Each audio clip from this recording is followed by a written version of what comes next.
సత్యం మాట్లాడండి, అబద్ధాలు మాట్లాడకండి. ఎన్ని అబద్ధాలు వస్తున్నాయి ఒకసారి పేపర్ మీద రాసుకుంటే నీ ముఖం మీద నువ్వే ఉమ్మేసుకుంటావు. నువ్వు ఎన్ని అబద్ధాలు ఆడుతున్నావో పేపర్ మీద రాసుకోండి, చిన్న చుక్కలు పెట్టండి. చిన్న చుక్కలు తెల్లదాని మీద ఒక నల్ల చుక్క టక్కున. ఇప్పుడు మా ఆయన ఫోన్ చేశాడు, ఏం చేస్తున్నావు? ఏం చేసేదేముంది, నేను ఎప్పుడో తినేసి కూర్చున్నాను, నీకోసం ఎదురు చూస్తున్నాను. ఉట్టి అబద్ధం, ఇంకా స్నానం కూడా చేయలా. టక్కు నల్ల చుక్క.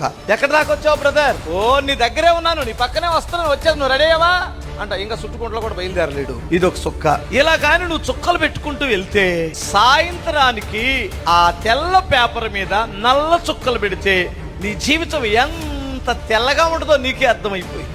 ఒకసారి ట్రై చేద్దామా? నేను ఒక పేపర్ తీసుకుంటాను, నువ్వు పేపర్ తీసుకో. మనకి న్యాయాధిపతి ఎవరంటే మన మనస్సాక్షి. అలాగా నువ్వు చుక్కలు పెట్టగలిగితే అసలు నీ జీవితం ఎంత దారుణంగా ఉంటుందో మీరు ఆలోచించండి. అబద్ధాలు మానేయండి, సత్యాన్ని మాట్లాడడం నేర్చుకోండి. అప్పుడు దేవుడు మిమ్మల్ని ఆశీర్వదిస్తాడు.